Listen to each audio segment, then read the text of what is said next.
So there will be a game 7, and OKC favored by 8.5.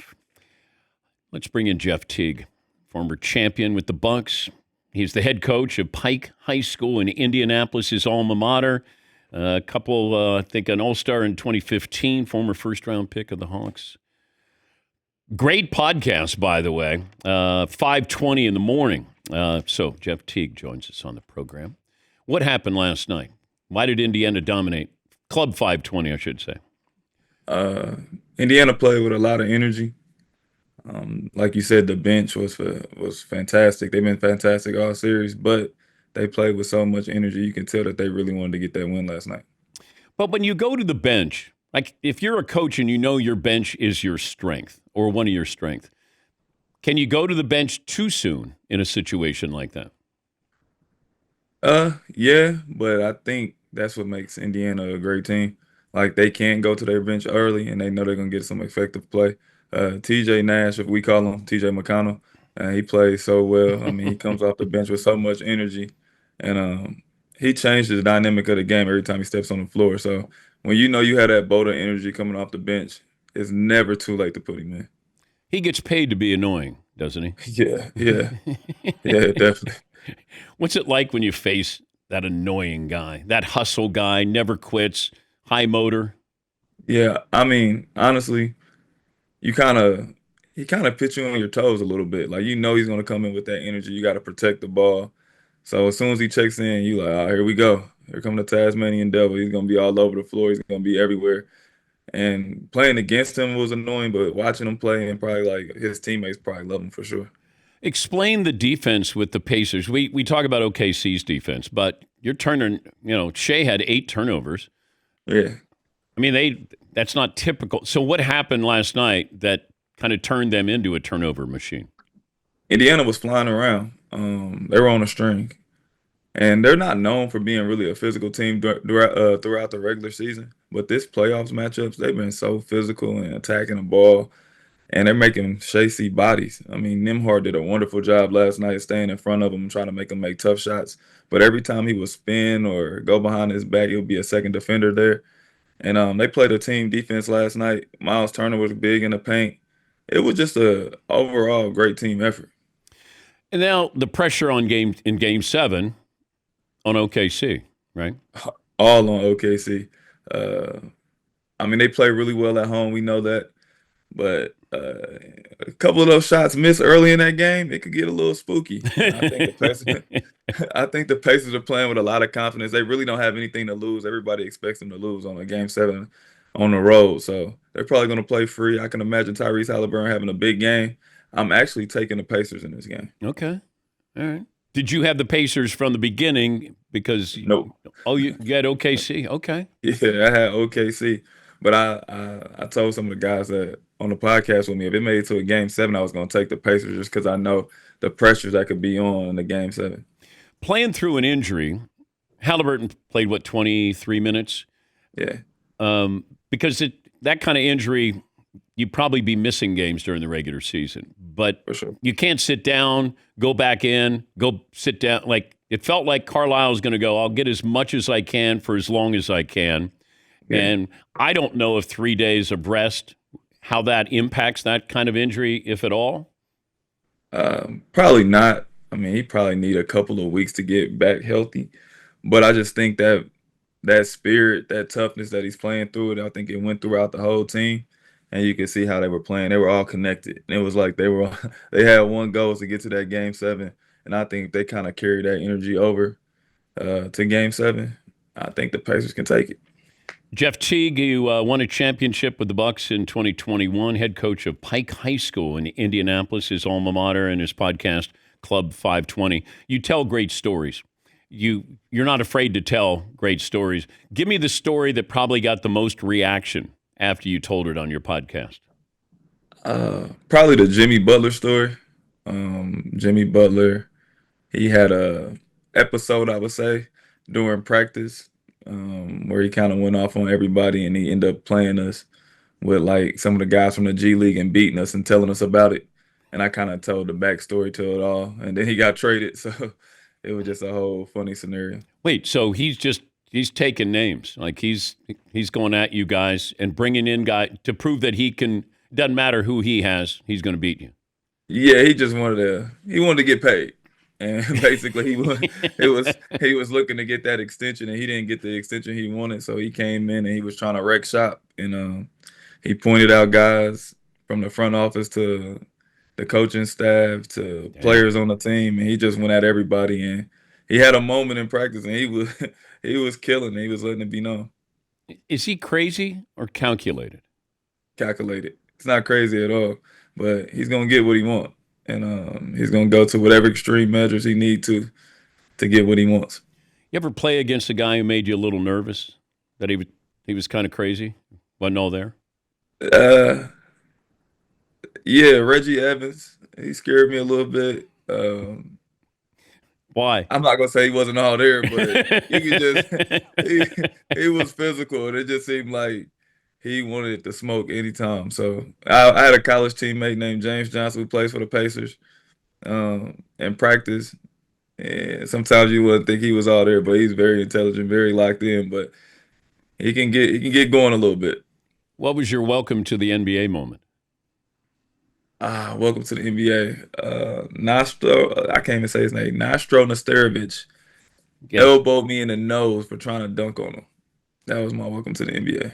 And what did you do? Nothing. Held the towel to my nose. So no words are exchanged. Nah, like he kind of apologized to me. Was like, "Hey, you're not gonna be able to dunk in this league." Man, I just held my, you know what I mean? Nothing I could really do. What's it like to guard Steph Curry? I told a story about that on the podcast. In a preseason game, we went to China for a preseason game when I was in Minnesota, and it's a preseason game. We're all having a good fun, and he was like, before the game, let's play serious. Let's like get a good run in tonight, y'all. So we like, okay, and he ended up scoring 40 something points on me in front of 30, 40,000 people. I was so mad.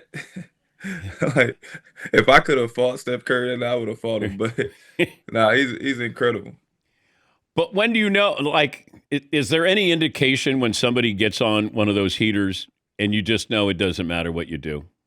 Yeah, when he starts dancing and Oh. doing all the shimmy and stuff, pretty much you're in trouble. And then the mouthpiece comes out. He's chewing Oh on it right yeah, in front of you. yeah. You get to running around, and Draymond Green get to setting the illegal screens. Oh, okay. Yeah, Yeah. yeah, But you want Draymond on your team, right? for sure. But he's a dirty player. No, I wouldn't call him dirty. I think he just plays hard. Yeah, you would. I, You'd call him dirty. nah. Everybody got a little dirty game with him. Like he's just been televised, I would say. Well, we do focus on him, Yeah, but it feels like whatever it takes, he's going to do. But he made himself into a Hall of Famer. yeah, definitely. Yeah. I mean, he does all the little things. He's a phenomenal defender. He can guard 1 through 5. Great playmaker. But he's that guy you want on your team, but you definitely hate playing against him. But you're coaching high school now, and I'm curious about the Steph Curry impact on high school Yeah. basketball. How much do you coach or coach against that style of basketball? Uh, Nobody can shoot like Steph Curry, so that's the first problem. Yeah, but they think they can. Yeah, that's the biggest problem. So everybody wants to shoot threes. I'm not against taking threes if you're open, shoot the basketball. But it's not even more Steph Curry. It's kind of like more James Harden that you gotta face. Like the dribble, step back threes. That's probably the hardest thing to like control a little bit. But shooting threes, if you can shoot, I'll let you shoot 'em. What was it like when Harden would get on a heater?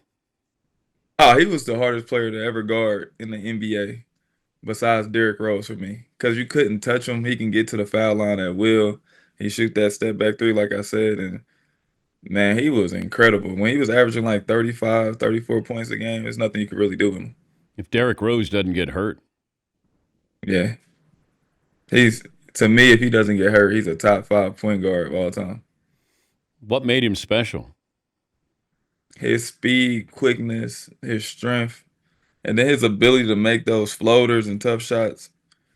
And then he was fearless, and he never got tired. Literally, I mean, you know how Tibbs play you for 50 minutes and it's only 48 in the game, but like he never got tired. He was always ready. He never set out games, and he was always in attack mode. You got a good LeBron story? LeBron's my favorite player of all time, so I've never beat him in a playoff series, like never won a game. So I got like PTSD from playing against him a little bit, but he's still my favorite player of all time. But I got a lot of slack and a lot of pushback from some guys because I pushed him into the crowd one time because we were losing. I was a sore loser, Wow. and yeah, I got a couple death threats, but we all good now. We all good now. Wait, death threats? Yeah, because they were winning the series, and I think it might have been game four. And they were up probably like eight, and he was dribbling the ball. And he was kind of waving at the crowd, but we're at home, and the crowd was rooting for him. And I just kind of like, nah, not here. And I pushed him out of bounds. And you don't get on Twitter after that. LeBron say anything to you? Nah, he just laughed. He kind of got up and wiped his shoulder off. And crowd went crazy again, and I Yeah. got ejected. But he's your favorite player instead of Jordan. Yeah. Do you 'Cause ask for a jersey from LeBron? Nah, I haven't. I need one. Who do you I ask kinda from? What I jerseys? got everybody from my draft class mostly. So Steph Curry was an '09 draft guy. I got his, and I got a bunch of my teammates. So I got Giannis, and I mean I got hundreds of jerseys, but I never got LeBron. I'm still looking for LeBron and Kevin Durant. What do you think happens with Giannis this offseason? I think he stays in Milwaukee. I think his brother's going to come back.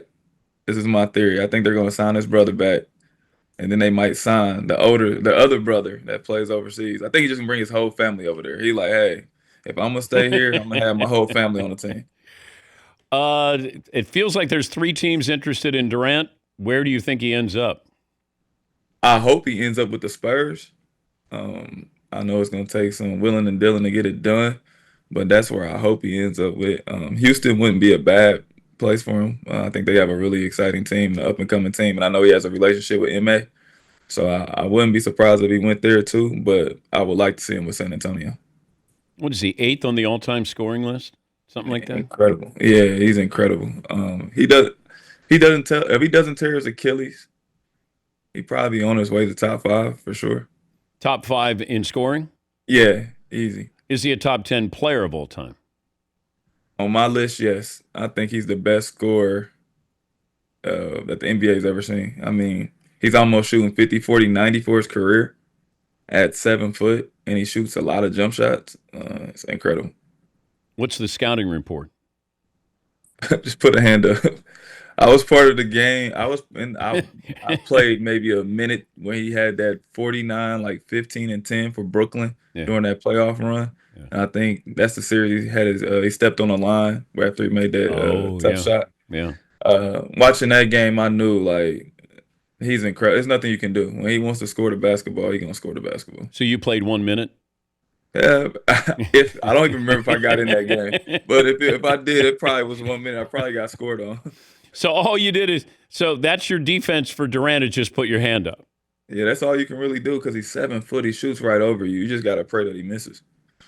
Hey, congrats on the success. Keep telling the great stories there. Good luck with the high school team. I appreciate that. That's Jeff Teague, and it's Club 520. He's head coach of Pike High School in Indianapolis. Yeah, social media always has something that they take from that show. He's It's always great. Yeah, he's always got stories, and he's not afraid to give an opinion as well. Yes, Eaton. It's like people always say, man, what I love about your show, it's like it sounds like me and my buddies sitting around talking. Well, that's Jeff Teague and his buddies sitting around, and he's a great storyteller. He tells these stories from his days playing or just coming up through high school, college, and the league. It's really, really good. And he's self-deprecating as well. And I think, I tell athletes or former athletes when they want to do this, you have to be able to speak to your audience, share with your audience, not be afraid to have fun. And you could give opinions, but, you don't have to be critical as much as you can say, I like that guy, or I have a problem with that, or, whatever it might be. But the more you let your audience feel like they're eavesdropping, which is my goal with every interview, and the more real you sound. And it feels like somebody's doing you a favor. There's a benefit to listening to this because I get to hear these stories. And that's our goal every single time we have somebody on. Tell me a story. Entertain my audience. Keep them in their car.